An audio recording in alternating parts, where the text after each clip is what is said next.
First AD go down, then now Kyrie go down. It's downhill, and there's no stopping. It doesn't help that the players that they got rid of over the years are all thriving. Rolling. Yeah. That's like you have a game plan until you get punched in your mouth. And they got punched in the mouth. Nico's getting punched in the mouth right now.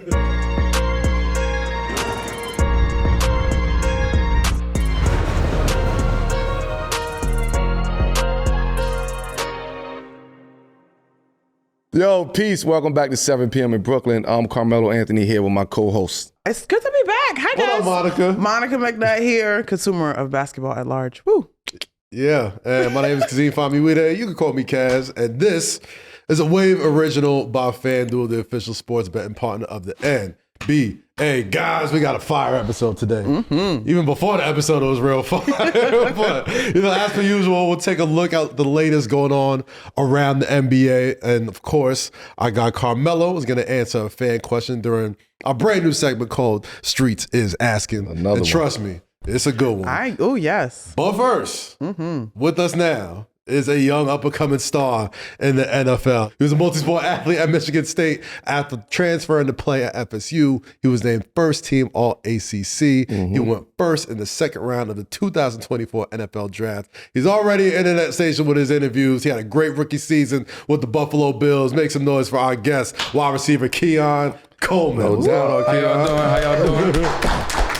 That was a good intro. Hey, man. I appreciate it. I'll roll the red carpet out for you, baby. You know? I appreciate it. Keon, as I mentioned in the intro, you grew up as a two-sport athlete. And last year, Austin Rivers, who's a friend of the show, does a bunch of podcasts, made a lot of noise saying in the sports world when he said 30 guys in the NBA right now could play in the NFL right now. As somebody who's played both sports in college, what's your response to his claim that playing football is easier than playing basketball? Nah, I don't think so. I think just from being able to get on the field perspective, you got to know the playbook and stuff like that. And basketball is like, there's different sets and all that. But football is a whole different language, a whole different world. I don't think nobody just coming out there and just, But I think athleticism-wise, them guys 6'2", 6'3", they 6'5", they can go out there and maul some people and do certain things just because, they athletic. Right. I think with the proper training and all that, they probably can make that transition, but just taking them out of there and putting, they gonna get hurt. Austin Rivers said 30. How many do you think could do it out of the NBA? Is there a number? 30 players in the NBA can Austin go Rivers to. said 30 could switch over and be straight. I don't think I watch the NBA games. I don't think they like even getting hit when they going up for a dunk. Imagine you going up for the ball and somebody just could decapitate you. Like, it's just ridiculous. Yeah. There's nothing to say they can't really hit you in the helmet. They gonna get fined, but like, you know how when a new kid on the block, you gonna show him shit. Yeah. You take somebody from the NBA and put them in NFL, everybody gonna be trying to show him. All right, so let me ask you on like a talent level, right? Like in college, you played against a lot of future NBA guys. Played a lot of future NFL guys as well. Did you see like what was the, I guess the question I'm asking is what's like the bigger gap in talent as far as like you playing for Michigan State, you play against a few people in the conference that end up going to the NBA and be like, oh, that dude is nice. But in college football, you're already in the NFL. What seemed harder to attain as far as like pro sports level? I think basketball. Yeah. I don't think you get as many chances, because it's still not as many people on the team. So it's like certain guys got certain roles. Breakout games happen, but you're going to have to dial that in real quick. Football, if you cooking, they going to let you cook and they going to ride the wave until they can't. But basketball is like, sometimes if you ain't that guy that's going to be shooting the ball 15 times and you ain't hitting, you better stop shooting. Football, you're going to get your opportunities, but basketball is not as many guys on the court, and it's about shot making. So I think what make a guy better than other guys is the ability to hit shots, hit tough shots, make the game look easy. So I think it's just different. That makes sense. There's guys in the NBA who can't remember plays. No, I'm just saying, like, football is very like intricate. Like you really gotta understand the play call, and it's very detailed. Like basketball is detailed. We go through the plays, we go through the sets. You smiling as you say that. Nah, we go through it. But he's from a talent level. He's saying just from a pure talent level. I'm just saying. But if we talking everything else, football harder, easily. I'm talking about from motherfuckers remembering plays. A football playbook is way more intense. How many plays do you think we go into the game with? Right. How many you think? Like a number? How many plays? Y'all going to a game with probably 50 plays.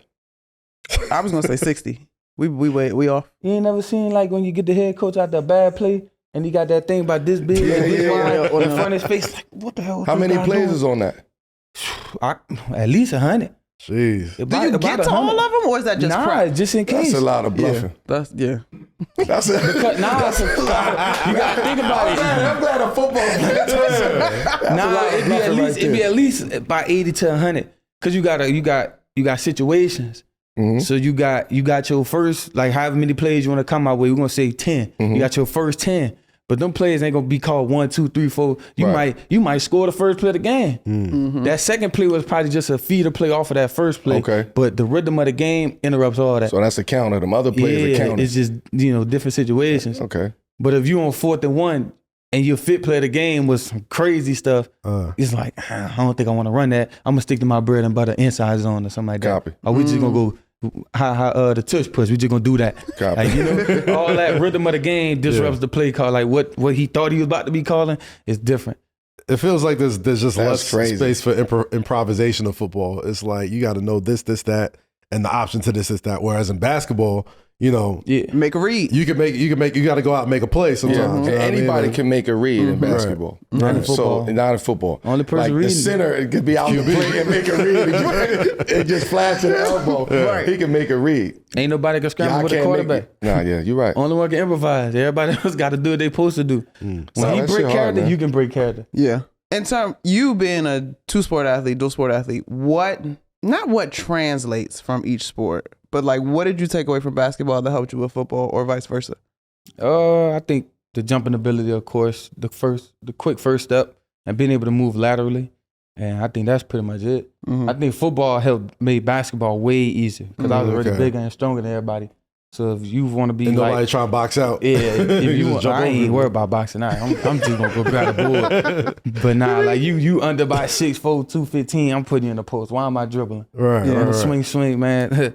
We're gonna go floppy and punch the ball in. Just punch it in. Don't shoot that. I like this mentality. Don't shoot that. throw it down. I like this mentality. Yes, throw it down there. I'm gonna go ahead. This ain't an old nigga talking. Like, usually it's us over here talking. This is a young guy. Yeah. You know what I'm saying? Who understands what it means to get to the money. You know. Get to the chicken. Yeah, man. Barbecue chicken. Barbecue chicken, man. Make it easy. So, but I faced a Tom Izzo team, man, during my year at Cuse in Michigan State. But that game was crucial, and it ended up being a tough road win for us. And it's hard to win in Michigan State going on the road on a Saturday at 12 o'clock. The breast. It's nasty. What was your? It's nasty. I always say that's the worst place, the hardest place I ever had to play. Any basketball game was Michigan State. Ever? Okay. Was Michigan State. Well, they live. Yeah, it's nasty over there. They win and all they lose. It ain't live, it's nasty over there. It's live for us. What was your experience like hooping for Tom Izzo? Learned a lot from him on and off the field, being a better player and being a better man. And just, being able to play for him, bro. It was fun. Like, probably I think he's the best coach ever. So being able to adapt I might go out have there. To, you know what I mean? Yeah, we could debate that. You're supposed to do that. We can have that conversation. Yeah. Not too many people have that conversation. Yeah. But man, it was fun. I enjoyed it. Not many people get to do that. And I'm just grateful for real. Was able to get some buckets. You got a few buckets, huh? Yeah, a few, Practice was fun though. Why? It was just like the first few weeks. You know how it is, like coming off of football. I'm gonna be honest, I didn't think we were about to play till January. You feel me? I didn't know we was gonna play that long, but Kenny Walker kind of willed us to that point. So when we was practicing for a month straight. New York. Usually I get my shots up every day after games. Me and my brother go in there, get my shots up so I could have at least a rhythm getting back to basketball because been doing this since high school. Right. But that month off, I came back to practice. I don't think I shot a jumper. I'm playing defense all 3 hours. I'm going to the rack. What was the hardest thing you had to like adjust back to? I think running on that wood, on that hardwood, that was it. I mean, the conditioning, that's a pause. That's a pause. Part the left. Yeah, pause the left over here. But other than that, bro, just getting back adjusted to hooping. Yeah. And, playing back at your speed, at your pace. And, in college different. from the conference. You know, I'm from the South, so there's a lot more one-on-one ball. But you get the Big Ten, like Kofi out there and the dude, Big Zach Edey. There's a bunch of footers down there. It's back like you on the circuit, and it don't feel like it's as much space. Yeah. So every shot is calculated. They want certain shots here and there and adjusting to the system. I think that was it. And they going in the Big Ten. They playing through the bigs. Yeah, for sure. They playing floppy. Yeah. Turn 5. Like yeah. In the Big Ten. But they speed it up now. They speed we gonna it hit up. you with that horns punch. Yeah. They come back with the every Spain, time. throw the lob. Every time. But you know the guards get off transition. Push, lane line extended, get to the corners. Either gonna shoot it, pump figure, get to the goal. I can have this conversation with you all day. That's why I like Syracuse, bro. That 2-3. Oh, I'm out there. I'm getting busy. I'm playing every passing lane. I'd love to have you on the left wing over there. Like, you gonna throw the lob? Yeah, easy. We got to play for you. 53. All right. What's your vert? Forgot. I knew he was gonna say that. I don't care what it is. It's still gonna go good. I'm top of the square for sure though. Okay. Yeah, head at the rim. You know, the vertical jump that you do like combine. I ain't ever standing up in the game just trying to jump. It's very good different. Point. True. I ain't never did I think I did like a running vert one time, like 2 times at Florida State. It was like what 42, 43 or something. Yeah. And a half. I don't know. Sounds about right. All right, Michigan State. All right. Draymond Green. Did he ever pull up while you were there? Yeah, I got a funny story with him, bro. Second game of the season. He was talking crazy. He come through the game. He hyped. I don't even know who. Akron. I think we was playing. Akron, Alcorn. We were playing one of them teams. He like, man, what you gonna do? I'm thinking I'm about to go fed. Boy, I had the worst game of my life. Boy, I seen it because you know they do the. It's a week where all the OGs come back. And I pull up to the basketball gym. Boy, I ain't hit the end of that. Oh boy, that was ridiculous. I thought I had 2 tugs for me in that game.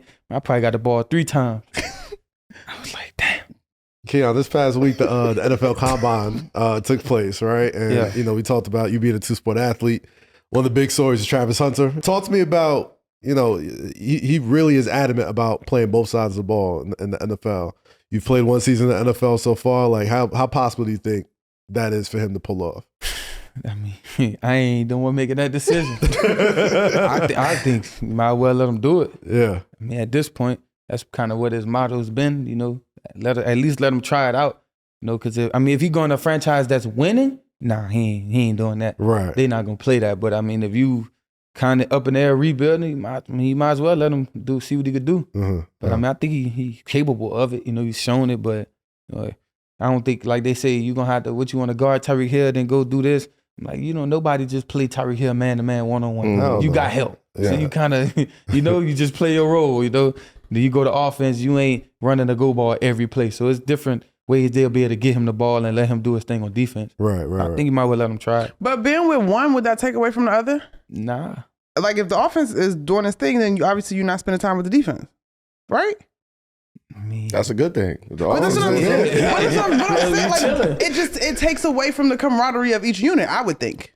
Nah, because, I mean, once you get down to the later parts of the season, they say your body, but I'm like, everybody ain't practicing full pads, hit each other every day. It's not that type of league. It's a mental league.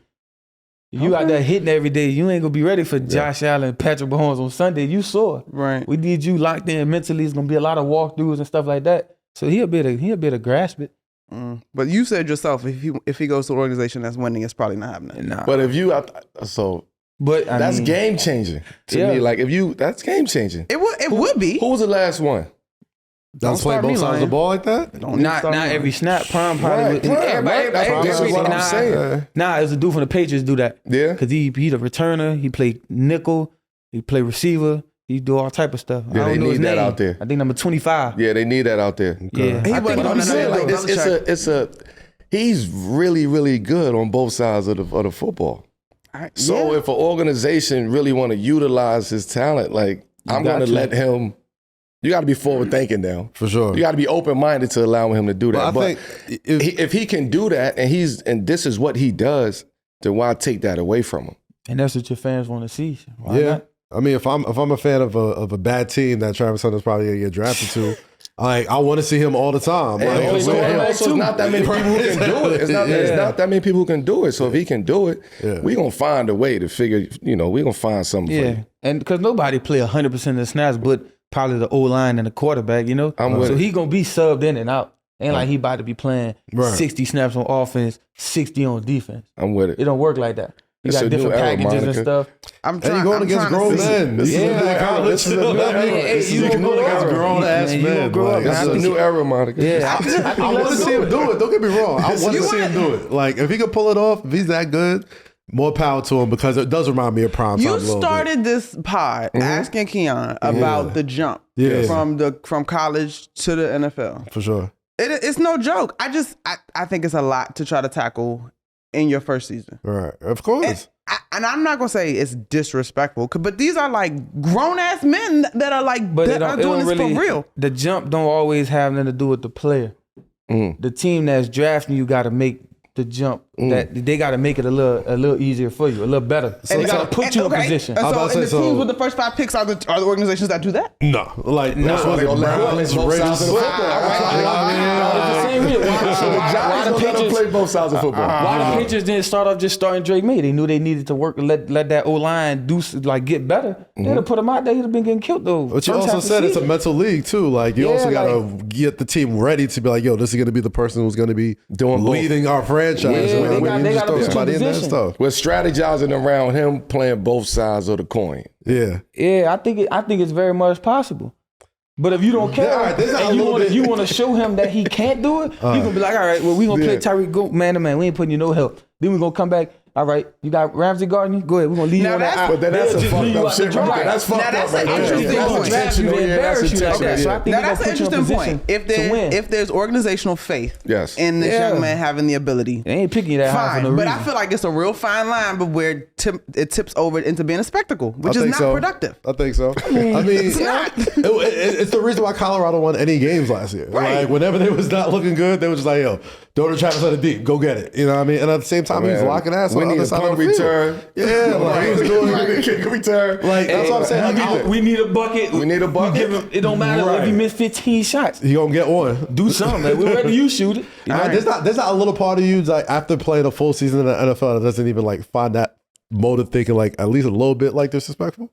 Like, as a, you know, I mean, you come into a great situation with the Buffalo Bills. Wait, what's disrespectful? For him to try to come in and play both sides? Yeah, like, I'm with you. At least a little bit of you'll be like, oh, you really think you about Good question. You thought Big 12 was sweet like that? Nah, I mean, he ain't never. This ain't the Big 12. This is the AFC East. See, I'm not that type of guy. That's his talent. Like, he ain't never said, yeah, I kill you and kill you.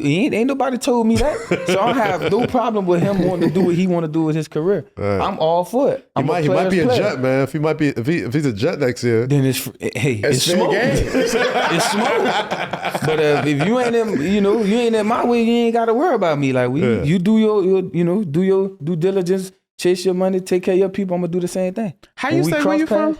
Opelousas. I was about to say, Opelousas finest. Such a gentleman. Yeah, man. I ain't worried about what nobody else got going on, but I'm rooting for everybody to do the best for what they want to do. It's like one of my favorite times of the year. I love watching the combine because it's like, not me. I don't like watching. You don't like watching the combine? I don't really be seeing. We got linemen out here. We got linemen out here running the 40 and vertical jumping. When they ever doing that? But did you ever like watching the combine, or like it was just something that as an athlete you had to do? Did you? I know as a basketball, we don't even like watching it. It was always like, our combine so whack. Yeah, like, I never watched combine. Our combine. We got shit. I really be just, you know how ball is like, be having some of them cold dudes from back. I be looking to see what they did. You watch the BTS more than you watch the actual footage. I don't really be seeing the point of it. But yeah, you get everything you need from the film. Yeah. Everybody can lose weight to run fast or whatever. Other athletes felt the same. A lot of the quarterbacks don't want to throw in it either. You know what I mean? Like, it just like, it's kind of set up to kind of throw you off your P's and Q's so you can mess up. Right. You be out there all day. You're nervous. 5 a.m. piss test on the last day, this or that. You up all day. You got 30 teams. Let's say I could have went from anywhere from the 4th pick to the 35th pick or whatever. Right. Like 30 visits. Teams mad I'm eating fruit snacks. I'm like, I'm hungry.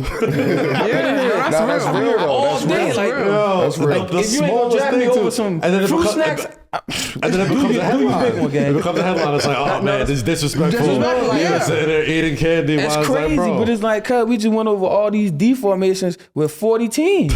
I'm listening, you know, but can I, you know, grab a little fruit snack every now and then? Y'all got all the snacks in here, but that's just for show. They eating over there. That's just for show. And then you have a good interview. The team that just got you ain't trying to let you go to the next spot. They want to keep talking. Yeah. It's like, I gotta walk to the other side of the building. So come on, dog. So this experience is fresh for you. If you could streamline it, change the combine. That was a good question. How would you change it? What would you change about the combine? I mean, I wouldn't put us out there for a whole. I'd change it from Indianapolis at least. I'd at least put it in Texas, you know. At least let y'all have some fun. Give y'all some fun events to do. You know, let y'all relax. Because there's so much pressure already on the kids' shoulders. Like, they be stressing my interviews. I'm like, bro, they really gonna ask you kind of about sports and just get to know you. They be nervous like it's a pop quiz. So a lot of athletes fuck up prior to going, you know, at the combine. So you hear about guys, or you know, they go to the combine. I'm gonna cut you up, but guys that like at the combine and they stock is rising, and then they leave the combine. It's like the stock is going low. It's because a lot of times you seeing something that you haven't seen before that you thought you saw on footage or on clips, and now you get a chance to see it up close and personal. And I gotta, I don't want that no more. His stock is lower. And you tired as hell. It's boring out there. These drills that we doing, like, who cares about a 40 anymore? Right. But then it mess you up. Because when the combine over, you got your 30 visits. And then right after, you write the rookie mini camp. And you nervous before you even step foot into the combine. Because you don't know. Everybody teach you, they're going to ask you this and be prepared for that. So you don't know what they're going to ask you. And you get in there nervous and don't know what to answer or how to answer the question. And they, you know, to his point, you can't eat nothing. You got to look them in the eyes. You got to sit up properly. It's just an unnatural environment. It's unnatural. You Uber eats your food like it ain't nothing to do. It feels kind of crazy. I don't want to sound crazy because I respect them as athletes, of course, but like it feels a little lab ratish sometimes. It's like it almost seems like a little. It is. It's very much like some lab rat shit where it's just like, man, these are human beings, bro. Like, what? It's too much money. Of course. Yeah. I mean, the facilities that's training you for the combine getting their money. Yeah, everybody eats. The combine got to go on TV. That's a TV contract. They got you nervous for the questions. They get their money. Hey, like I just told, I ain't gonna ruin everybody's money. I wasn't nervous for no combine. I was chilling. Anything about it stand out though from your experience? I mean, I was chilling. No crazy interview questions, nothing.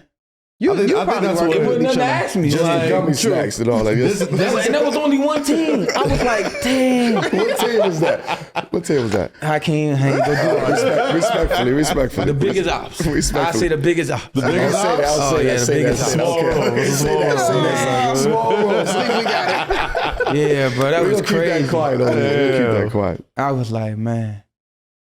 You know, but I mean, I want to take a guess, but you know what I mean? No, he said that the ops. He gonna be, You're right. You understand? You know, if you don't get that, I got you. Y'all not no ops. Y'all not no ops. All right, so we're talking combine now. You just came off your rookie season. Are you a goal setter going in? And then how would you assess the season now that it's over? Yeah, for some part of it, yeah, I'm a goal setter. Have a thing on my lock screen for what I want to do for each season. And you know, can you share what you had on your lock screen for this year? For this year, I 1,000 yards, 10 touchdowns. Well, I wanted 12. I shoot for the moon. I wanted 12 plus. And Super Bowl, offensive rookie of the year, Pro Bowl. I want everything. Yeah. And you know, like I said, the Super Bowl was the main thing. But I feel we winning and I'm contributing. I'm gonna get all the rest of those things. So that was it. Biggest lesson rookie year. Shoot, Monica. Be where your feet are. And that's some real receiving shit right there. Even like to a different level when it comes to accountability and discipline. Okay. You gotta a step even higher. Okay. So the second part, hold yourself accountable even higher. Does that tie back to our 7 p.m. moment potentially? I would say so. You know, be where your feet are. Man, that's different. We're doing great. We do a segment here every week on 7 p.m. in Brooklyn, I guess, where we make a 7 p.m. moment. And it refers to the point in life, whether it be a personal moment, whether it be a professional moment, where you kind of at this fork in the road in life, where you can either, you know what I mean, lock in and do what's supposed to be done or go a different direction or a specific path. What was your 7 p.m. moment when it came to either your career or where you find yourself personally? When I got hurt. Yeah. That was crazy. I had just came off of 2 good games. I'm thinking I'm about to go fed the rest of the season. Like, Yeah. oh, this 1,000 real achievable, you know? Got hurt. I was like, golly. Then ended up missing a game I didn't, like an extra game, trying to recover that I didn't want to miss. That Rams game, boy, we was throwing the ball that game. Yeah. I was like, man. And then I was playing against my guys from Florida State, bro. I was hot. I was mad. But, I mean, just I think the injury thing, and then bouncing back from that, after that, just, you know. I mean, mentally, I guess, you know, you're watching your team still do very well while you're on the sidelines. Was that the hardest part of it, or was it more of, you know, just missing the game period? Like, I think just missing the game, but understanding, like, as a player, when you down, it's next man up. Yeah. And I play for winning organization, so whatever's working, we're going to keep doing. Right. And whatever was working was kind of it was the opposite of what we was doing when I was there. It was a little more vertical, doing different things, because I was involved. Now that I was hurt, we adapted a different level of the offense. And once I came back, I'm like, I understand I can't disrupt that to go back to me getting the ball, doing all that. So just adjusting to a lesser role on the back half of the season kind of was different. That's a lot. And just watching that transform, like I'm knowing how things work. Like you coming back, you're going to ease into that. You're not coming back just going to get 15 balls your way, 12 here. We winning. Right. Winning is the main thing. So just that was different. Well, you earned a lot of trust as a rookie, especially Josh Allen's your quarterback. He's the MVP. Coming off an injury like that and still having some big games down, you know, in the latter part of the season. How do you mentally go about like gaining the trust of your QB like that? Because you're young, man, and that's hard to it's hard to deal with. Like you getting hurt. You're supposed to have this incredible first season, and it's all swiped from underneath for you. Yeah. And now you gotta. It's almost like you trying out again, right? Because of the next man up opportunity, right? So while you hurt all the time that you out, we might catch another rhythm. We might catch another flow, a different strategy in the game. So you coming back puts you into a very difficult situation. How are we going to utilize you now? How are you going to fit in back into the strategy that we are winning with now? So as a young player, mentally, that can fuck you up. So did you feel like, I don't know if you wanted to ask the question, but mentally, like, how did you, I'm sorry. Come on, boss. Let's go. I like it, you know. I know, but you want to know. But I want to know mentally, like, how did you stay with that? Because it's hard as hell. I know it's hard in basketball, but football is more, it's a little bit harder in football because of the mental aspect of it. And mentally you thinking, damn, I don't have a lot of games. I don't have a lot of possessions. I don't have a lot of years of my career. So every moment that I lose, it's taken away from that. So did you feel any pressure from that mentally? Yeah, because I wanted to get back. Like I said, I kind of know how this works, you know, just understanding the game. Like we caught a different rhythm. And I was like, man, just had to go back to the drawing board and manage my expectations. Like, you know, that 1,000 didn't look as good as that 1,000 was looking before I got hurt. All them touchdowns, I'm like, we winning though. I don't even care. Yeah. Long as I can go out there and make a play when it's needed, in the biggest moment, I'm gonna enjoy it. Yeah. You know? Is that a conversation that your position coach or McDermott or anybody is having with you, or you just understand that's how it works? Yeah, when they drafted me, they understand. I understand a lot of different things. So you don't always have to baby step and walk me through it. So like I'm a grown man. Like I get it. I know how it works. You don't have to come tell me, well, you know, this is why we doing this. I get it. You know, I get it. It's levels to who's getting the ball and who's, you know, what on the offense. It's roles, it's assignments. So I understood my role once I came back was different from when I was previous in the lineup. So I just accepted that, and I'm like, let's go win it all. But not everybody get it. Not every young player get it. That's very mature. And not every vet get it. I'm taking my hat off to you because you have a very mature approach to this game, and you really sound like a real, true student of the game and really understand what it takes to be out there, understand what it takes to be a part of a winning situation as a young player who's very good at what he do. That can be very stressful for a young player to come in and have to be perfect for a team who's already has championship aspirations. Like, He's also saying that because you beat his Ravens, by the way. I was at the game. That's solid game. It's all good. That's solid game. I cheer for him though. You know what I'm saying? My son love him. You feel what I'm saying? We went to his game at Florida State. Nice. How was that? Played Syracuse. Yeah. Oh, I went fed that game. Yeah. I went crazy that game. To your point, though, because now we keep having this conversation about basketball versus football. The maturity that you have right now and what Melo was just talking about, part of that I wonder, in football, is going to keep moving. I don't know if it keeps moving when a guy gets hurt the same way in basketball. Right. I feel like there's a little bit of it only keeps moving when they wanted to keep moving. Like when they ain't fucking with you. I got you. So, it's almost like they betting against you. You feel what I'm saying? Almost in a sense, like, no, I don't want you to get hurt, but if you get hurt, this is my opportunity to make a switch or an adjustment that I really wanted to make. Yeah. But I couldn't make it because you was healthy. Got it. So basically, there's a lot of investing. It's like that both ways. Because, you can come back from injury and they like, we need to get him the ball. Yeah. You're going to get the ball. Yeah. So that's all. It depends on what they want to do. The first part of what you said, though, be where your feet are. That's a big time lesson. What helped hammer that home in your rookie season? After my first 2 games, my expectations was, and I like to manage expectations. I like to be realistic. And they didn't go the way that I wanted to go, but I'm thinking about too much other stuff or this or that. Just be where your feet are. Ended up being able to get the ball more and more, just settle into my role. And just, stop worrying about so much forward, about the future, about the past. Like, just keep it pushing and worry about this day and just keep getting better like that. Love that. That's your charity? Nah, my foundation, Keon Coleman Family Foundation. You should do something with that, man. Trademark. Just business name. No, I take all that advice. Feet off, man. Like, that's serious. That's real, man. That could be the slogan. Be where your feet are. Yeah. Let's talk about the end of this past season. Incredible run, obviously. Playoff football, the intensity of it is something else. And I know every time I bring it up, you make the same face. I know it stings, man. Game away from being in the Super Bowl.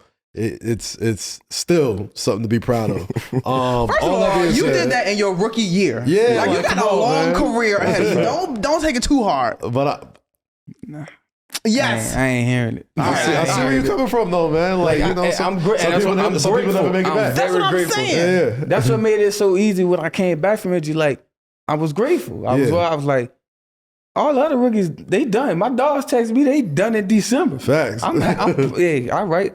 That's crazy. I stopped playing, a month and a half ago? Almost 2 months ago. I'm like, I'm just grateful, grateful to be here. And I was able to get the ball in that game. I was like, all right. I'm thinking we about to win. I'm like, oh yeah. I got me a catch in the AFC Championship game, boy. Hey, ain't nobody ever did that where I'm from. Like, I'm beating odds already. Yeah. We lost. I said, man, trash. It don't even matter no more. I'm like, man. Fuck that catch. Forget all of them.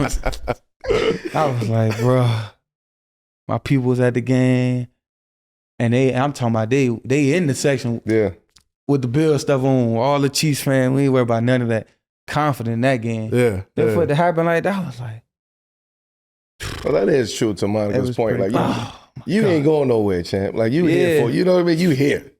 Yeah, we gonna run it. We gotta run it back. So you got 1,500 center also. You got MVP. But what was that like though, Kiyan? Because it was your rookie year. But for the rest of your squad, anybody that's been there the last 3 years, this is a recurring nightmare. I wasn't there, so it ain't a nightmare to me. Okay, all right. But okay, let's go deeper into the locker room on that then. Like, what is the feeling as a player who has been in Buffalo already prior to you getting there? Yeah. And they know what it was like. Because you don't know, to your point, you don't know what it was like. You coming into like, yo, we coming. I'm looking for the next outside. year. Forget what happened before me. Right, you know what I mean? I was a fan of them, and I didn't know why. I used to love the Bills growing up. By the time I got to college, like the Bills was my team. I don't know why I like the Bills though, because I really didn't like. I ain't know much about them, but I don't know what I liked about them. But I kind of felt for them when they were losing. I'm like, man, did they feel it though? Oh, did they? Was it a little bit more intense in there of like, we can't lose this one? Yeah, because we so close. Like you be so close, and you play them twice a year, every year. Yeah, good. We beat them at home, and you got to go through there to win it. Yeah. Try to get that number 1 seed to play through Buffalo, but you got to go there to win it, and you get so close, and it's just like, man, again. Yeah. And the previous years they were so close to getting over the hump. Whatever XYZ was that they needed to get over the hump. And that's we what I'm saying. That's my right point. there. Like yeah, but the hump changes. The morale of that. It hurts. The morale of the team who's already been there before. Right. It's like going into that situation under like immense pressure because it's like, yo, we've been here before. We've been this close before. We're right there. We have an opportunity to go in here and beat the Chiefs. And then it should just happen. It's like, oh my gosh. And you add insult to injury if you watch the Super Bowl. Yeah, they got stopped. Damn. Did that? I feel the Was same there at way least a though little about bit of the silence? Ravens. Are you a real hater like me? No, Are you a real hater like me? And I was like, I'm glad they got I stopped. feel the same way, champ. I was like, this was we decided to put on TV because I wasn't trying to watch that. But I ended up. I was back home and then ain't nothing else on no channels. I'm like, I can't watch Law and Order. I can't call Detective Benson or something. Like, I can't watch that. Is crazy. I'm not trying to watch this.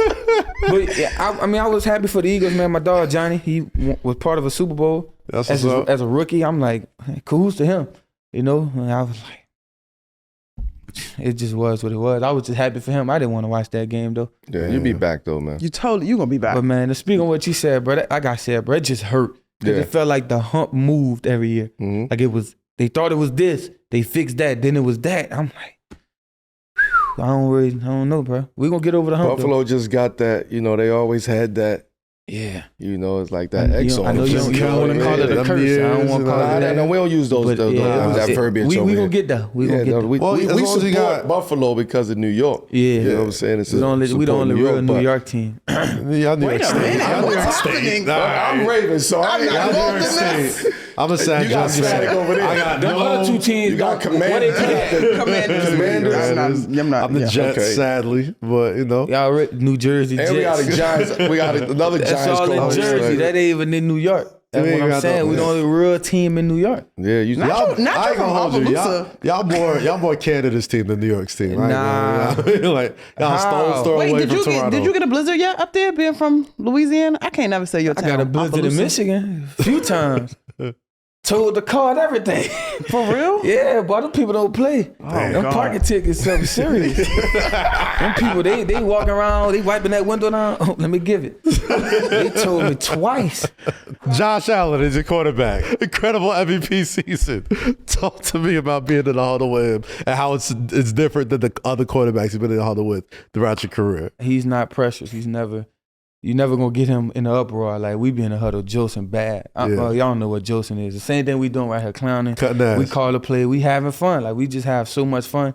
It's like the game. We take it. We don't put too much seriousness on the game where we don't have fun. It's a fine balance between it. And it's like every day you come to practice, you'll see the vibe. You'll feel the energy. Like it's all smiles. It's all games. And but we about business. Yeah. So it's real fun knowing a guy like that command could take charge and lead us to wherever we need to go. Who sets the tone on that? Like that energy. There's always somebody on the team who sets the tone for the energy and practice and just how we gonna move around this season. Mm-hmm. Who sets the tone? Deion Dawkins. He's our left tackle. Left tackle in the league. Indeed. Yeah, he set the tone for us. Y'all doing touchdown celebration rehearsals together? Yeah. I leave that to them. At the end of you not getting in it? I can't dance. Okay. Well, you're honest. Hey, you see, all I got is the little one joint that I hit. That's all I got. I can't really do nothing else. Yeah, I think they had Deion Dawkins on Monday Night Raw. Yeah, in Buffalo. Oh, really? Yeah, they had him with the Buffalo title, stood up, got the crazy love over there. He's people outside of like Bills Nation. I mean, Bills Mafia don't know the impact that he has on your team, but when he stood up in that crowd, like they went crazy for him. Yeah. They love him over there. What's he like? You said he sets the tone for your team. Yeah, he a great guy, man. He a clown too. A businessman. He a family man, and he's just a good guy to look up to and to be in his hip pocket about different things in the league, knowing the ins and outs of it. And been there 8-9 years. Yeah. Come from Temple, but he know the ins and outs of it all. Every athlete has that moment where they go, okay, I'm here. Like I've arrived. Like, what was your welcome to the NFL moment? You want a good and a bad? No, I just want the moment that, like, I'm here to stay. I'm planting my feet into this league. We want But if you want to give me the good, I don't think I really had like a bad one. But the bad one, like, the hit, it wasn't even no hard hit for real. But the one welcome that was like, I'm here. Probably a game I went for, 125? Yeah. Against the Titans. Come on. Yeah, that was it for sure. That or the first game, like my first catch or whatever. Like that, the go ball I caught, I was hyped. Yeah, that was different. But like that 100-yard game was like, yeah, it was really getting fun. And then right after that, the Seahawks game, like that 2-game stretch right there. Is that when the game like slows down for you? When it feels like it's getting easier? Yeah, I mean, it was smooth. It was smooth, kind of smooth before that. It just, I wasn't getting off. You know, we was running the ball. You couldn't stop us. So we had different lanes. We was going down there. We was winning. But like them 2 games, I was able to get off, and I was having a lot of fun. Toughest. I want to give the team credit. Or individual defender. Toughest defense or defender that you had to run up against this year. Defense? Like you said. Nah. Probably Ravens. Okay. Probably Ravens defense. They got a good D-line, but They're the not different green things and they white. do, yeah, they pretty smooth. But like I don't know, I can't give you like no just point out guy. Okay. It'd be different. Hey, I'm just asking. Whatever you got. Yeah. Who else had a good defense? Baltimore definitely had a good defense, but you know the Chiefs defense, they smooth too. But I think Baltimore, I gotta give it to them. When the game tips off, the NBA action is just beginning on FanDuel, America's #1 sports book, because FanDuel is your home for NBA live betting. So even if you missed the first few minutes of the game or want to bet on the fourth quarter comeback, you can make your picks from the first whistle until the final buzzer. Plus, you can even combine your live bets into a same-game parlay for a shot at a bigger payout. Teams have been cooking this post-All-Star break. I've been most impressed with teams like Cleveland, Boston, Milwaukee have been very impressive as of late. OKC has been impressive all year long. So those are teams that caught my attention. The competition is really heating up, so however you want to play, now is the perfect time to join. New FanDuel customers get started with $150 in bonus bets if your first $5 bet wins. Just visit FanDuel.com/7PM, join today. That's FanDuel.com/7PM for your shot at $150 in bonus bets. Make every moment more with FanDuel, official sports betting partner of the NBA. If you love watching players get buckets, then you're going to love this promo from DoorDash. This season, Dash Pass members will receive a special promotion every time a player scores 50 points or more in the game during the regular season. All right, so listen up, because this is a Dash Pass members only deal. So sign up today and save more all year round with $0 delivery fees and reduced service fees on eligible orders. Lock in and save 50% on a single eligible order up to $10 off the day after a player drops 50 points this season. The offer is only valid from noon to midnight the day after the game. So make sure you use the promo code NBA50 the day after the 50-point game during the NBA regular season to pull up on this exclusive offer. There's already been a couple 50-point games this month alone, and with teams fighting for the playoffs, I expect to see some big performances down the stretch. So sign up for Dash Pass today for your chance to take part in this exclusive DoorDash deal. They swoosh, you know you save. Unfortunately, I think anybody that watches the NBA, Kyrie Irving goes down with a devastating ACL tear. It's a huge loss for the Mavericks. All of us feel for Kyrie and wish him a speedy and healthy recovery. The Mavs, unfortunately, though, this trend continues in terms of them dealing with injuries. They're now out without AD, Derek Lively, Daniel Gafford, Kyrie, as we just mentioned. You keeping up with the NBA?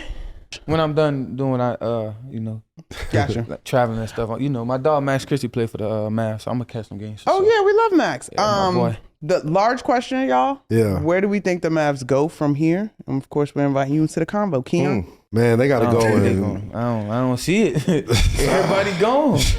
The Kyrie one is the hit. I don't know. Yeah, He got to go and That's the dagger. do some ayahuasca. He's got to do some soul. Like somebody put a hex on the They about Mavericks to this host year, a bro. tryout.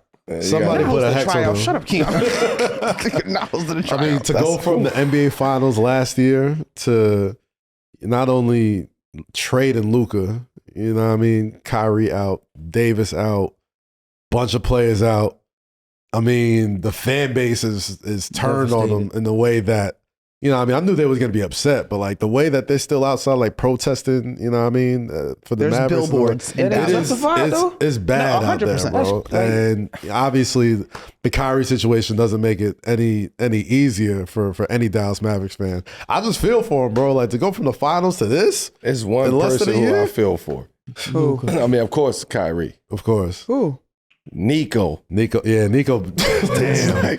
It's bad for Nico right now. This is where you just, it's downhill and there's no stopping. Yeah.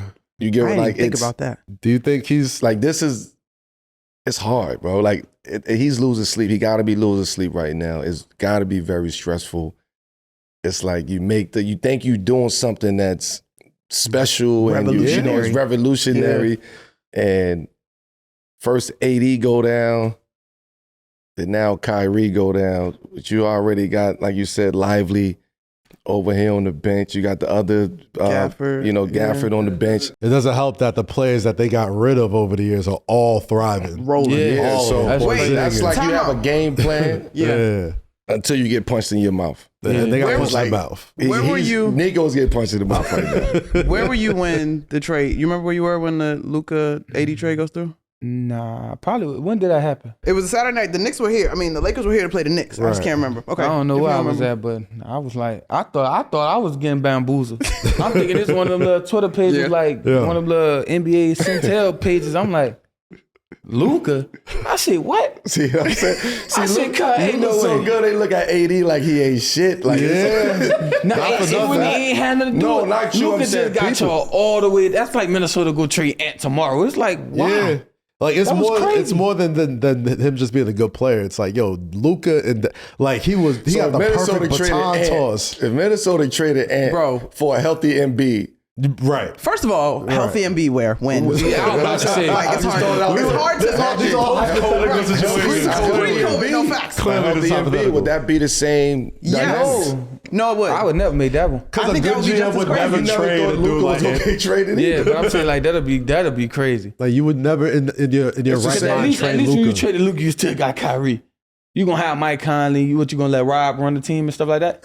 You gonna go there from your point guard perspective? You know what? Shout out to Rob Delaney. I will say that's a really good. That's a really good perspective. But who gonna take over them? You gonna shoot all them shots in the fourth quarter? Yeah, they want him to. That's why it was cool with Cat leaving. All right, but if Ant missing, But that's a problem for Minnesota. That's a good problem to have. That point where we just brought up brings up a whole nother conversation of what Minnesota would do if something. Then you get Embiid. What you gonna do? You getting ready for your TV debut? Cooking up stuff, making up NBC. Watch out now. You got one. You got one. It takes. He prepared. Yeah, he is prepared. I do feel for the Mavericks though, man, because Kyrie is, I think, every player's favorite player. Yeah. You know what I mean? Like Kyrie's the dude that's just like, if you just like the game of basketball aesthetically, like that's your guy. Yeah. You know what I mean? And the way he went down was just so heartbreaking, seeing him, you know what I mean? And crying. I didn't even see it. I just saw like the replays of him getting walked up. Yeah, it was a tough scene. I haven't seen it. I won't watch it. I don't want to watch it. Yeah. He did some Kobe shit, man. Like he got up, shot the free throws, and then they got carried out by AD. They actually teed up the Mavs because the security came on the floor first to help him off. Yeah. So they ended up picking up stupid tech. But the one thing I will say, if you had to find a silver lining at all, if you can get everybody healthy next year. Dallas. Yeah. So yes, I'm still a believer in Dallas. This year? No. Moving forward. Okay. Over the next 2-3 years. Okay. Like I'm looking forward to seeing Dallas at full strength. Yeah. Like sometimes you got to take steps backwards before you move forward. Right? You got to go through hell before it's right and exact. And I think what Kyrie and AD play one game what together. Nico is going through is going through hell right now. Yeah. And I think as those guys get healthy, and you talking about over the next 2-3 years, where Dallas will be able to have a chance to put some pieces together. Maybe KD would have thought about going over there to Dallas. You get what I'm saying? Like it's a lot of opportunity with that. Maybe KD still think about going over there with AD. But that's such a nightmare scenario for a GM because you're playing all these what if games now at the same time. Like Nico is in the nightmare. Like he's like, can't get no worse. Don't go to sleep. Stay awake. It can't get no worse than this, right? Like especially getting players like a KD. It can't get worse. Right. The two foundational players you were supposed to lean on after you trade away the face of your joint They play one game together, and who knows if Kyrie's even ready for next season at the beginning of next year. It's going to take some time. You know what I mean? They got to see what it really Here's is. my one and how do you sell KD on being like, hey, come. AD gonna be, we got all these other pieces. Be back next week. Right. But how do you sell Kevin Durant on like, yo, come to Dallas or let's make this trade for Dallas, knowing that we still don't even know that Kyrie and AD work together because we literally only see them together for one game. Not saying they can't work. That combination works. Them two gonna work. That combination is going to work. Not saying they can't work. I'm just saying we just haven't got Kyrie got, it's going to take some time to come back from that type of injury. That was an ACL injury, right? ACL, yeah. It's going to take some time to come back. Like that's 8, 9 months. 12. That's almost 12 to 16 in the sense to like really fully come back. Right. Like you might come back a little earlier, but like he'll be on the court, but he won't be Kyrie, especially the way he plays. But like, he wouldn't need to because KD gonna take some of that load off. Because they got some bucket getters on the Mavs still. They got good role players. They got good guys. I like Max. Yeah. I like Max. I like Max Christie a lot. One thing I was a little bit nervous about was Jason Kidd, but last year, what are we, 2025? So last year he signed a multi-year contract. So he's there. If they can get healthy as constructed, I almost... Not that you would never not add KD, because if he's available, you can make it work. You certainly add that. But I'm with you. If they can get healthy as constructed, they're going to be dangerous. Now, the only thing that makes this nightmare even worse for Nico Harrison is the Lakers are currently sitting in the second seed in the West. Yeah, and they cooking with gas. He had the game in the tunnel like this. But it's a tough situation to be in, man. It's a tough situation. Okay, stop. No, because now you done said something. Now I got to go. I ask you. Go for it. Nico's your guy. That's my guy, man. And I'm not. I think sometimes you got to take a risk. High risk, high reward. If they are healthy the next 2 seasons, Mavs. Yes. But don't win a championship. Yes. He'll never be a GM again. Yeah. Yes? No? Maybe so? Because it's a business at the end of the day. And whatever his thought process behind the business decision that he made, that's what it is. Who knows if Dallas going to be in Dallas in the next couple years? So how real is that? Is that a thing? Is that really a thing? Man, Luka got traded. Everything. That's what I said. You trade I say a lot. I mean, we've all read it. We have all read it. It's not even you just saying it. It's out there. Dallas you trade a dude like Luka Doncic. I think they will be. You must be on the move. You are trying to bring the value of your franchise down. No, I don't even think it's that. I think it is. They're gonna sell it anyway. Somebody gonna buy the Mavs anyway if it's on the market.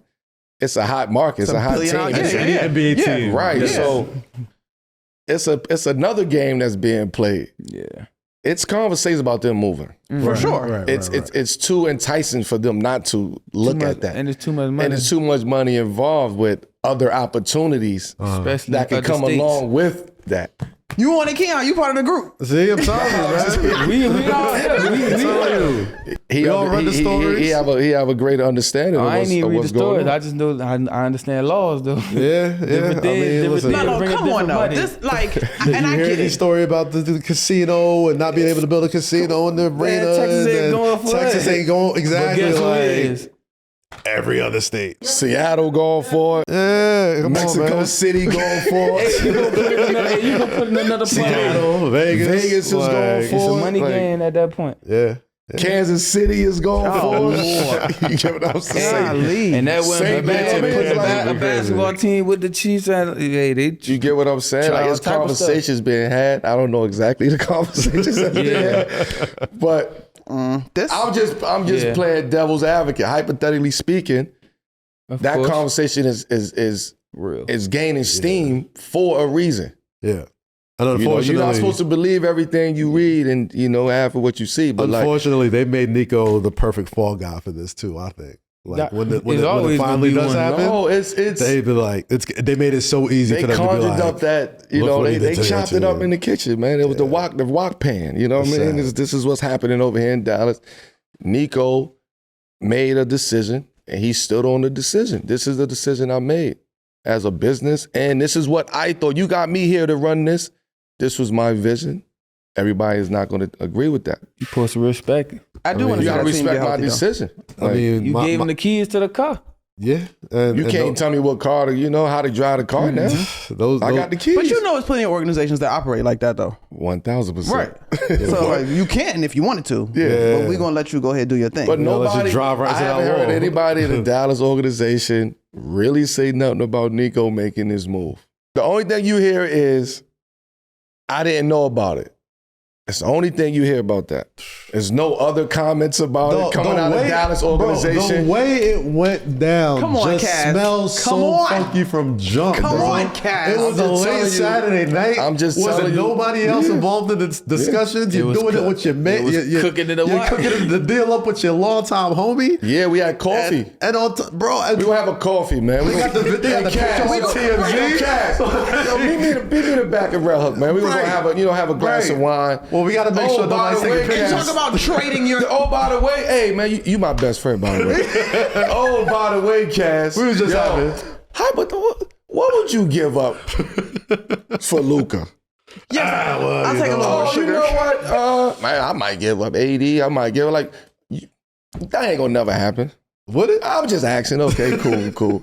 80 gets the interview with Shams, sit there. Man, I want to play with centers. I need to play with it. He's telling us what he's feeling. He's telling us what he's feeling. One-on-ones like that. So I was like, yo, they set the tone. They put it in the theater.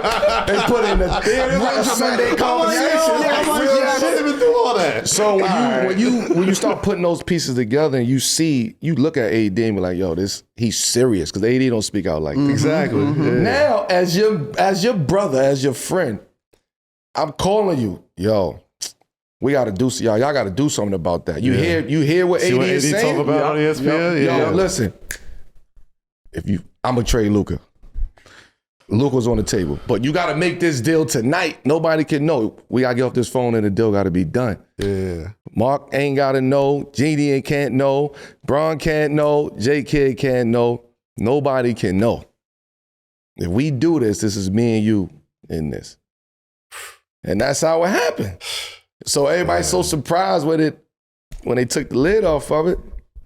Bruh, so surprised. Who could have stopped it? Right. Bron I want to know what was the coffee, what the coffee they had. How was a fire coffee over there? That's what we got in from Whoever's coffee shop that had them in there, they gotta come forward. That's epic. This is where it happened. You gotta put that coffee shop in the Basketball Hall of Fame, because trademark. That is epic right there. Take that table, take the whole joint, pick it up and lift it. You know, the NBA and entertainment, they make a Laker documentary every 30, 40 years. They're gonna have that scene in there. And it works out. The Lakers get them a new young star with an old star going. They're supposed to. This is how it's written. Let's talk about it. This is how it's written. Certain organizations are supposed to, just do certain shit. There's certain, that other organizations can't do. Exactly. You know what I'm saying? There's certain financial and geographical benefits to certain teams. I think we've all. Hold on, let's get into the script, because our terrific producers have some great stats. They definitely do. The Lakers have been hooping, and surprisingly, this run has been fueled by their defense, even after losing AD, which I think has surprised a lot of people. Shout out to JJ Redick. They have held 7 straight opponents under 102 points, going 6-1 in that stretch. Meanwhile, Coach JJ has handed Luka the keys, and he's looking more comfortable by the game. They've climbed to the 2nd seed in the West for the first time in 2021. LeBron is looking like he's 30 years old again. He's literally putting up the same stat line since he turned 40 since his last MVP season. Guys.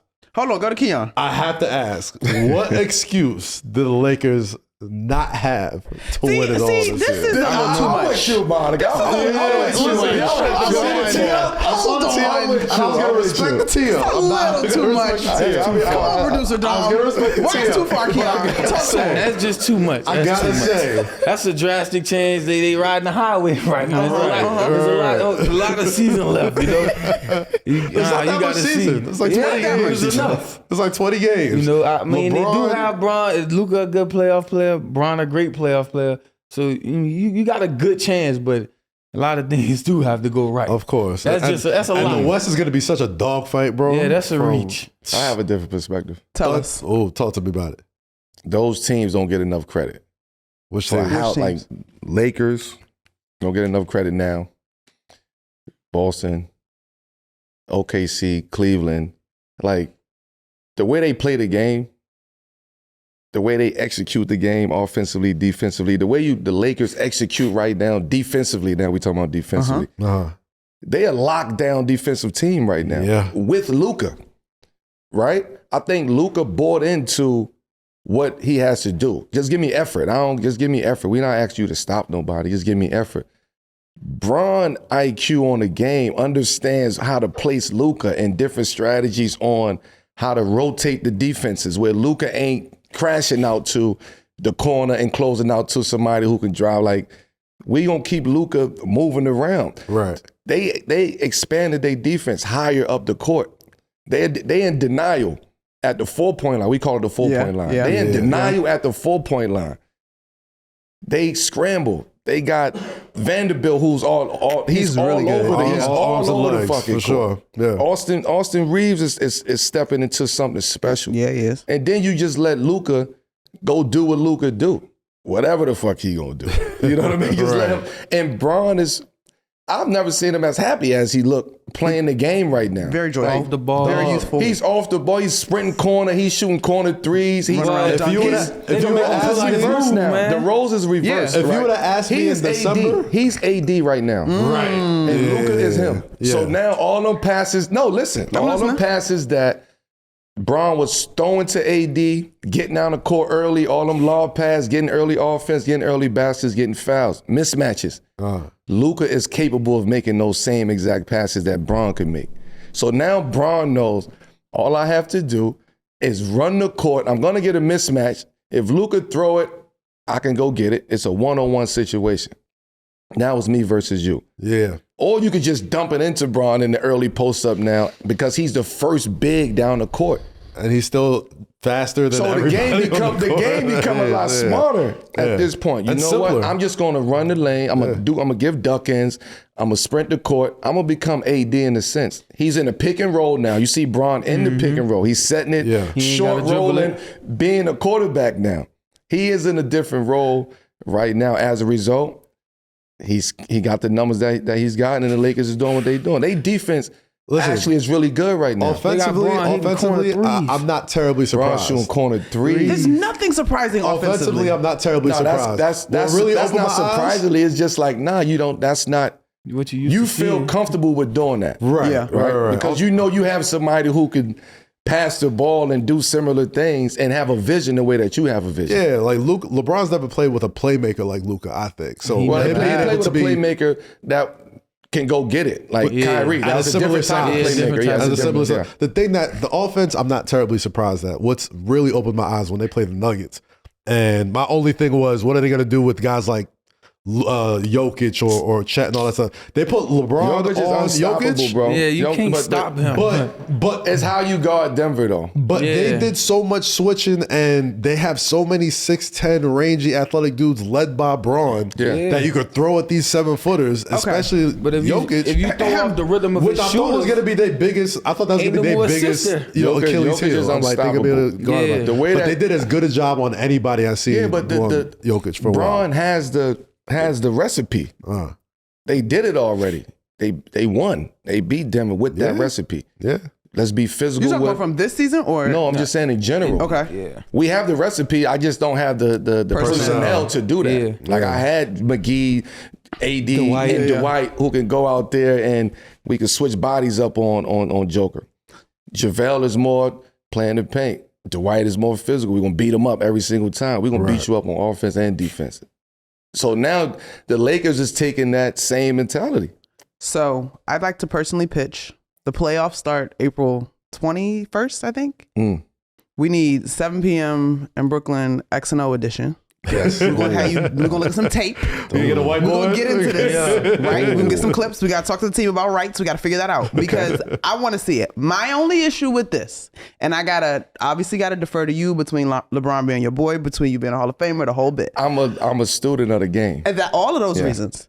My issue with this conversation is the right now of the defense. And the numbers that people keep wanting to throw out, to me, still include a sample size pre-trade.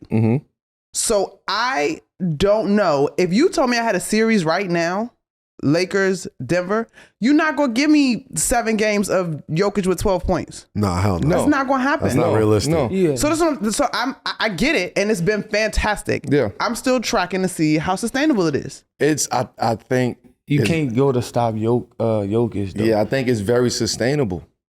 I just think it's very sustainable. It's as in they're gonna be in the finals. That's strategizing. Like it's you strategizing. It's nothing that Joker would do that nobody has seen anymore. Like we've seen everything from him. We know he's gonna be at the top of the key. We know he's gonna sprint the court at times. We know when his shot ain't moving, he gonna quick swing it, moving around. He gonna try to run you around. We know all of these things. Like we've watched it, even as fans. There's nothing he's gonna do that's any different than what he's been doing in the past. He's just that good and great at what he do. So when you have an opportunity when you have two minds you can and mess up the 10. and two athletes like that, two great players like that, they are willing to make this work. A lot of teams that Bron had wasn't willing to make this shit work. We wasn't willing to make this shit work when I was with the Lakers. You get what I'm saying? Right. Luka make it work out. Luka got the ball now. Okay. And this is the first time that we see Bron deferring to somebody. That's true. With the ball. That's very true. And he feels very comfortable with Luka being in control of that. You got somebody who hit game winners. You got somebody who bring you back in the game. You got somebody who could take a 20-point lead, a 40-point lead. You got takeover. You got 2K takeover. With you, like that's a fact. You know what I'm saying? Like you got 2K takeover, and you can argue we still haven't seen the best of Luka. Like I'm about to say that was like 2K. That was like 2K17 with Michael B. Jordan. I ain't played 2K in a long time, but I don't think it's a takeover no more. I get what you said. You know it's getting bust my head. I was like, hold on. Nick Turbo, man. Like, you know what I mean? That takeover player is. Yeah. They're going to the finals, East Western Conference. Or the finals. Come on, NBC, let's go. Let's fight off a lot right now. No, I am. Who you got in there? I think OKC has a real legit shot. Yeah, I know a lot of people is not really believers in them. It's they're really good. I like how they play. The way they play is really, really good. They play hard. Young. Yeah. They killers. They understand. They roles. understand how to play, and they all understand their role to your point, right? And they have their own culture. Like when you create your own culture over there, you in Oklahoma. You want us to bark on the mic? It's like, no, just kidding. We ain't barking on the mic, but they have their own culture, and to beat them, you got to really come take that culture away from them. For sure. They got a great defense. I like, and they OKC. got 5 bucket getters. They got 5 bucket getters. They got a great defense. SGA is probably going to be the MVP. They're taking Boston blueprint. We're going to put 5 guys out on the court at one time who can all make a play, who can all get a bucket, who can all get a stop, and we're going to see may the best team win. Okay, so they all get off. Man. I'm talking about can. handles, whatever. And the bench. They bench is good. The bench is deep. When you started your beautiful answer, educating us, you rattled off 4 teams that you didn't think were getting respect. We just talked about OKC. We just talked about LA. Yes. Boston and Cleveland were the other 2. Give me Cleveland, because I think that's the most disrespected crew. Cleveland is, to me, Cleveland is the most disrespected crew. Of course. But there's reasons, though. There's reasons. The past couple of years. No, we talking about now. Of course now. We live in the now. You can't blame people for being like, I got to see it in the playoffs. Yeah. Because there's been 2, playoff experiences with we ain't seen from OKC yet. Of course not. But I think with OKC don't get that same energy Cleveland get. I'll say this: the addition of DeAndre Hunter and I think the rise of Ty Jerome in Cleveland makes me be like, Ty is hooping. Them dudes is deep and they are good, very good. You know what I mean? Yeah. I think what's his name? What you Mobley. need I think Mobley's probably gonna be the defensive player of the year now that Wemby's out. Like they are super stacked. My only thing is, what you don't like about Cleveland? Because you're a Knicks fan. What you don't like about it? Other than being a Knicks fan. Other than being a Knicks fan, I just feel like there's been certain games. I can't. There's nothing I can say about them this season. It's just something about them that's not looking for you. For one, when you gotta go through the champs to be. So is it on-court performance? Is it swag? Is it aura? I like Spider. The way they play. Darius Garland's my guy. I like them. My only thing is when you got to go through the champs to be taken seriously. Yeah, no, absolutely. In your conference, absolutely. And we've seen you in the past seasons like slow it up a little bit or straight up get punked. You can't hold that. You can't hold that to athletes. You can't hold that to athletes because this is what they said. I'm better than I was last year. This is what Donovan Mitchell said after they stopped the Knicks. That's a bad way of thinking. I'm better than I was last year from that experience of us losing like that. I've gotten better mentally, physically. My game got better, got tighter. I got smarter. So I'm coming into this situation learning from all the shit that we didn't do, that they exposed Cleveland last year. Right. So all the shit that they got exposed for, we gonna work on that in this offseason, in this season. This whole season, we preparing for Boston. Understood. So because of that, you see how locked in they are, and you see where they sit at top of the rankings. Yeah, this shit ain't worried about the Knicks. People don't want, not we, but people don't want to believe it though, because it's Cleveland. Like, if that exact fucking team was in New York. I knew you was about to say that. You give it up, that shit, It'll be pandemonium. Come on. So let's give Cleveland. You're right. But I'm talking about the game, to your point. Like the game, the way Kenny Atkinson structured that team, the way he have his defense executing on defense, the way he got Donovan Mitchell locked in and able to say, I'm ready to wear this hat. I'm ready to lead this team. For years, we questioned Donovan leadership. Not we, but y'all. The media questioned Donovan leadership. Okay, y'all, media now. But anyway, go ahead. I wasn't there last year.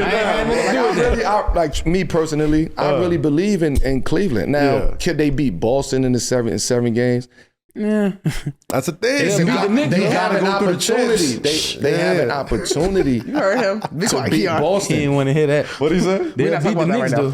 We're not talking about that. All right, we ain't trying to hear that. They have opportunities. So I'm a fan of just why I love to watch how they play. Let me ask one I love watching about Boston. I hate Boston. Yeah. Not hate, but that's a strong word. You know what I mean? I dislike Boston. But like for me to say that is like Boston is a really, really good team. The way they play, the way they go at you in waves, they execute offensively, defensively. OKC does the same thing. We've seen the Lakers start to execute at that level from an X's and O's standpoint, strategy standpoint. It's time for our segment called Streets is Asking. It's a brand new segment, but this is where we answer any and all questions from members of our 7 p.m. family. Let's go. That's right. This week's question is from our very own Martell. Hey, Melo, can you give the backstory behind this Will Packer story? I'm on set with Kevin Hart. He calls me in his trailer. He's like, hey, next Friday, I need to get off a little bit early because I got to go do a show. I said, okay, let me just check the schedule. I said, Kevin, actually, not only do we have a big day Friday, we shoot Saturday as well. That's the worst day for you to get off early. He's like, do we shoot Saturday? You know, somebody gives you that high-pitched voice that you know they're lying. You know they know. So he gave me the Kevin Hart. Do we shoot Saturday? I didn't realize that, Will. He gave me that. So it turns out that he had actually double booked himself. While we're in the most major movie of our career, he has booked his next comedy stand-up special to be filmed live. To be filmed? At Madison Square Garden, sir, in New York City. What? And he is springing this on me the week before said show. So I have no choice but to try to figure this out. Yeah. Let me tell you how my very good friend, very loyal, very hardworking, is a spawn of Satan. Because he then says, okay, Will, listen, I know I should have told you earlier, but trust me, I got you. Fly up there with me. I'm going to go do the show. We're going to fly back the same night, get back, and I'll shoot the next day. I promise you, I got it. You'll be like there to make sure that everything goes right. I can tell that you gentlemen are intelligent and you realize how I was being set up. Yes, sir. It wasn't until I was in a nightclub at an after party for his show with Kevin Hart and Carmelo Anthony bringing over copious amounts of bottles with sparklers going, we're going to die tonight, fellas. He literally says that. He's like, we're going to have such a good time. We're going to die tonight. I'm like, no, we can't die tonight. I got to shoot in the morning. Like, we can die later. Like, during the playoffs, the Knicks won't be there. Like, come on, let's not die tonight, right? That was a fact. Now, he did. Shout out to Will Packer, man. The legendary Will Packer, man. Shout out to Will Packer. So, what Martell want to know the backstory. Oh, damn. Let's set the scene. So Will Packer, right? I think they was shooting right along. So it was right after. I think Like a Man had just finished, and then he had the same cast. You know, some of the people along him and Cube and all that. So Kev is like, I think it's a party if I'm not mistaken. Kev has already sent the kite out. Like, yo, we coming in. Kev coming in. Boom. He got Will Packer with him. You know how the rookie come in. It's like, you know what I mean? Like the rookie come in and he's trying to tell, yo, I got to go home, go to sleep. I got to. Go get some rest. Yo, Kev, you got to get up early in the morning. Kev, like, nigga, all right, man, whatever. No, Kev, we got to. This is production. Kev, like, all right, bet. And I'm like, man, look, Kev, like, Kev already know what type of time it is with us.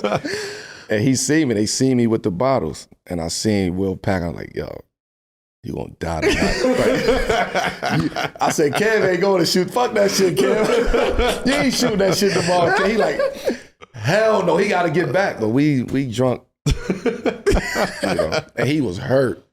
He came back and hit me like the next day or some shit. And he was like, yo, Melo, fuck you. I'm like, never fucking with you ever again. I'm never fucking with you and Kev ever again. Do you remember him exiting? Was it an Irish exit? Did he just vanish after that joint? It was a night. It was a fun night. You know those nights that you just like, you don't want to end? Of course, yeah. But then you like, you dabbling with time. Should I leave? Or I got 30 more minutes to catch this flight? Or it's a lot of stress in that situation. And then you just wind up saying, fuck it. And that's always the best choice. That's what happened. Like, it was a fucking situation. The night goes on. Yeah, the night goes on, man. And you know, to Will, man, he was where his feet was at. Oh, he was trying to be. At least he was trying to be where his feet was at.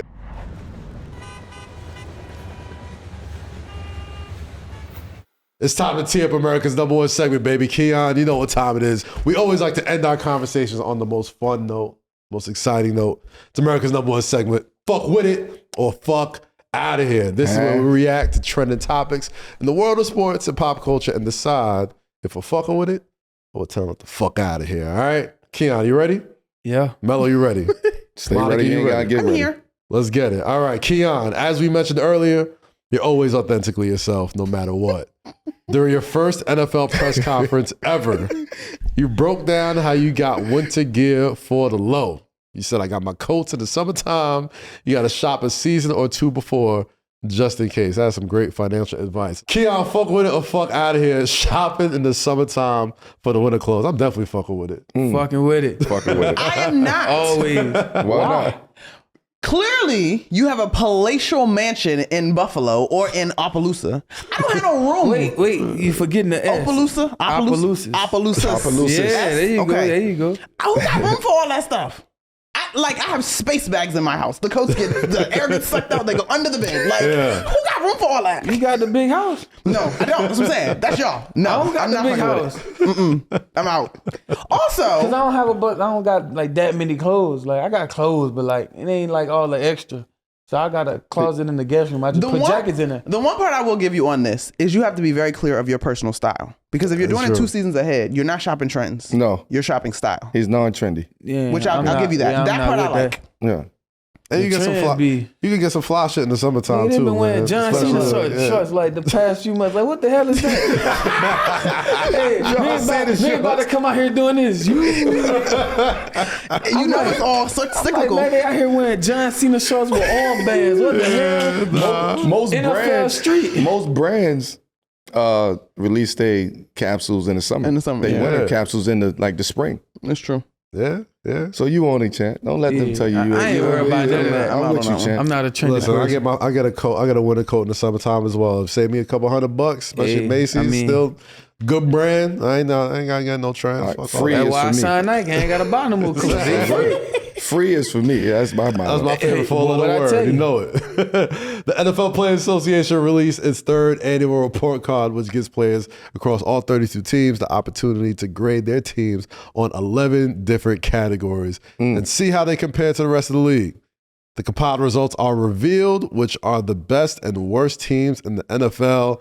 Your Buffalo Bills, Kiyan, ranked 23rd out of 32 teams. Highest grade was an A for the weight room. Lowest grade was an F- for team travel. They got travel in snow and all that. That shit nasty. Damn. Nasty ain't the word. Also, NFL travel is so different from NBA travel. Is it? You only Break it down. have 15 people. Well, Yeah, it's true. On a big ass plane, y'all could take family. We ain't doing all that. No. You got media. It ain't quite 15. It's packed, but Why it ain't we- that many football why? players. But it ain't as like football. I think it might be maybe about 8 people first class. Everybody else is about the 40s. The little 40 ball. But that be cool. It ain't circular economy. You know the little Kevin Hart show. Pass the bucket of chicken back here, man. But nah, like I mean, the plane don't even be crazy. It's just you go to LA at 75. Damn. Oh, you feeling yourself. You forget. You gotta come back to Buffalo at 20. You like shit. It's snowing out there. You out there, y'all. Everybody flying in LA. You get back to Buffalo. You out there driving 5 miles per hour. You gotta sit in the parking lot like this.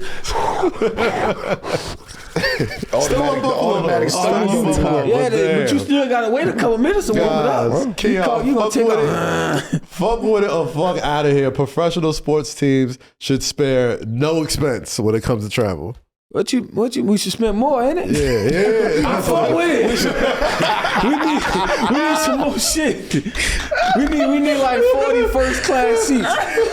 We need the plane Kevin Hart had. What that was, Soul Plane? Yeah. We need that one. We need that one. You know what? Once you earn your rep, or like you a certain amount of years in, you first class. Automatically. I don't know why I thought y'all had like a team plane. Y'all got the same plane. Every NFL team had a team plane. Nah. Y'all don't have your own joint? I don't know about that. Above my pay grade. I don't know about all that. I don't know, but this ain't the NBA, bro. I don't know about all that. A team. I mean, I think our owner got his own plane. It might say Bills on it, but everybody can't fit on that. See, that's what I thought. I always thought the planes with the logo on it. Shit when they gotta go recruit you. Yeah, I got to fly there one time. You got a couple hours in the summertime. One time from the combine, right? They flew. No. When I got drafted, they flew me up there. Yeah, me and my people was on that jet. Yeah, acting crazy. I'm in there just walking around the whole time. So when you got on the team plane the first time, what did you think? It was the regular plane was just a regular plane. The jet. Oh, I act a fool. I was like, what? Shit. I ain't never flew on a jet after that. But one time was enough for me. Big money. Oh, I ain't got no money. I don't fly private. Come on, Burlington. What row I was on today? 20? Hey, we got lucky. We on like 30-some people on the flight. I was on the whole row like this. Took the whole row. I don't play all that. You That's gonna change. That's gonna change. I was just about to say, what was your first I'm a pro athlete now purchase? And don't say more coats from Burlington either. I don't know what I bought. A house? I mean, I bought my crib with like NIL money. Oh, okay. I you got generation. off of it. I had it for a year. Shit, I made the most of it. Man, you know how much money this man made in college? Not what you think I made. What we was making in college. I'm about to say, what y'all made in college? I mean, after the first game, they're talking about 900,000. I said, what I said? I know your numbers, champ. Man, that's not for him. But nah, I didn't really buy nothing. I already I had a car. And you was straight. Yeah, that was it. I ain't really buy nothing. He had some shit on campus. I got that same car, man. I got that same car. I had a car in the little hybrid Jeep, man. Is it being modest right now? If you see the joint, man, that parking lot down there, FSU, hey, man. Hey, I'll show you a picture. I got the same car. I still got a Charger. I got an RT. I ain't got no Hellcat. I got an RT. You got a financial advisor? I'm in your business like your big cousin now. You got a financial advisor? Yes? I'm being serious. Yeah. Okay. And he says, be smart. He's smart. That's what my mom went to school for. She got all that. Okay. Absolutely. Don't end up with them. I like in his pocket. You know how to make it work. Yeah, I don't play by my money. I didn't say more money. I don't want to see one of them documentaries, bro. I don't play by my money. We go buy some farms out there. What is it called? Open Opelousas? Yeah, not no farm. You need some duplexes. Duplexes too. You need farm. You need land. Because Southern, like not too far. My agent went to Southern. Okay, so you got that. That's your hood too. So yeah, that's your area. My neck of the woods. I'm gonna have to work with you. Go there. Yeah. Okay, there we go. I love it. I love to see it. We got one more. Reach one, teach one, baby. Close us out. Our very own Kyrie Anthony made his music video debut. When he started as Melo Rapper's Breed 3's he was love interest in her video for Dealing with a Dog. Melo, I don't know if you've seen this yet, but that boy doing side quests, man. Shout out to Breed, man. Shout out to Breed 3, man. Okay. Breed family, you know what I'm saying? Breed 3, she family from down the way. So, it was cool. It was like a little family, you know what I mean? My favorite thing on television right now involving you and your son is AT&T commercial with the statue. Oh, yeah. Fire. He was sick that they cut all his parts out. More parts? Damn. Damn, AT&T. The concept was different at first. The concept was like, I can say it now, but like the concept was like, you had like the the Ball family, and then you had like the Anthony family, and then we all was there at like the unveiling of the statue, and then when you pull a statue off, it's LaMelo. Oh, that's hilarious. And then Kai's like, yo, nah, what? Like, yeah, and then I'm over there like, yo, what that? What? You know what I mean? It's just that was the first one, but the family couldn't somehow happen. They couldn't do it. Oh, that would have been hilarious. Yeah. And then they threw D Wade in there. Because the statue. I get it. I understood it, but this was like same day type of shit. Crazy. Yeah, they had to scrap the whole shit, but Boeheim was there. You know what I'm saying? It was dope. It's a good spot. Damn. It was a dope spot. D Wade's statue made an impression on you? No comment. That's why you on a podcast for comments. That's why I asked you. I don't have one. That's why you on the podcast for comments, man. Before we wrap it up, I gotta ask. Fuck with it, fuck out of here. We just saw Kyan's music video appearance. Does his appearance go harder than your video appearance in Common's B record? Nah, that was game. That's classic. B was game changing at that point in time. That was like hip hop. Like it was changing. It was culturally changing. I remember seeing the commercial for that first. Nah, I thought you asked me about the Sierra joint. Like, see, I wasn't even going to go there. I wasn't even going to compare it. So shout out to the producers. You was low-key a vixen. You know what I'm saying? 19, 20 with the braids, be more, you know what I'm saying? Tattoo. We need the footage. You know what I'm saying? The footage is out there, man. But with that being said, man, I want to say thank everybody who's watching. Keon, appreciate you, champ. There's nothing but love having you on this show. Sir. Welcome Appreciate to the Brown Couch. Yes, Welcome to 7 p.m. in Brooklyn. Now I'm going to pass it over to my co-host to close this thing out. You know what it is? This is a 7 p.m. in Brooklyn, a Wave original presented to you by FanDuel. Make sure you subscribe to our YouTube and podcast channels. Really helps the show. Like, rate, review. For all of us, myself, Monica McNutt, Carmelo Anthony, of course, our guest, Keon. Catch y'all next time on The Hook. Peace. Peace.